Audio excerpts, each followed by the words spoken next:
Bonjour et bienvenue en Bretagne, terre de légendes et de saveurs, pour notre nouvel épisode des mains sur les cocottes. On va encore cuisiner des crêpes et des galettes, des loups et des renards et des belettes. Toi t'es poète maintenant? Eh bien non, aujourd'hui on fait une recette emblématique de cette région. La tarte à l'andouille de Guéméné et les oignons de Roscoff avec sa pomme.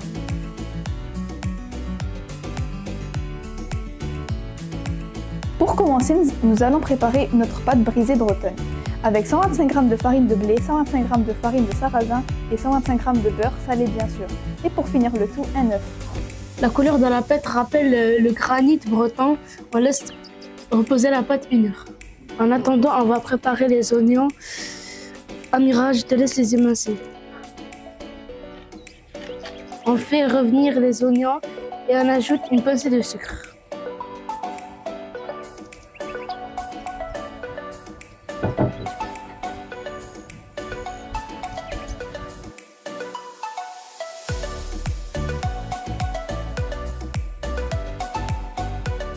On met un œuf, une cuillère de crème fraîche, du lait, du sel et du poivre.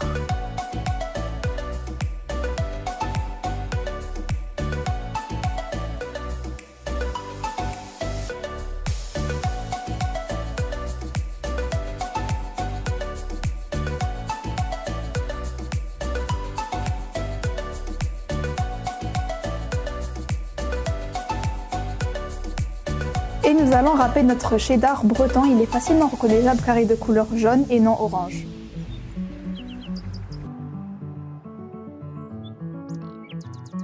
Nous allons étaler la pâte dans un moule à tarte. Nous avons tapissé notre tarte avec nos oignons caramélisés, ensuite nous rajoutons nos pommes en les espaçant un petit peu.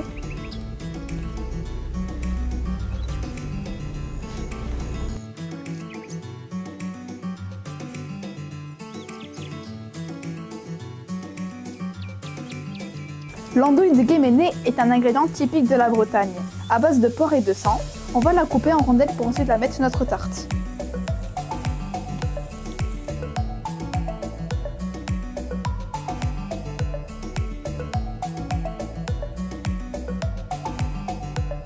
On parsème notre tarte de cheddar.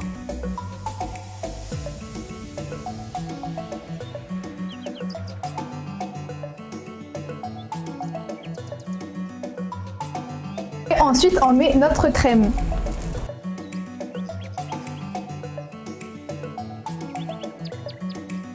Nous allons faire cuire la tarte 30 minutes au four.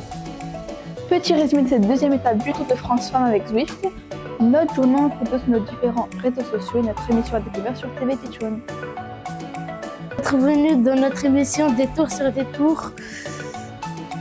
Nos interviews, nos rencontres souvent exceptionnelles, je vous en dis pas plus. Il paraît que les druides de la forêt de Brocéliande ont créé cette tarte pour rendre leur invocation amérinde plus efficace. C'est vrai, ça marche comment? Ils ajoutaient des herbes magiques aux oignons confits et la tarte devenait un véritable filtre d'amour pour les andouilles comme toi. Kenavo. À demain!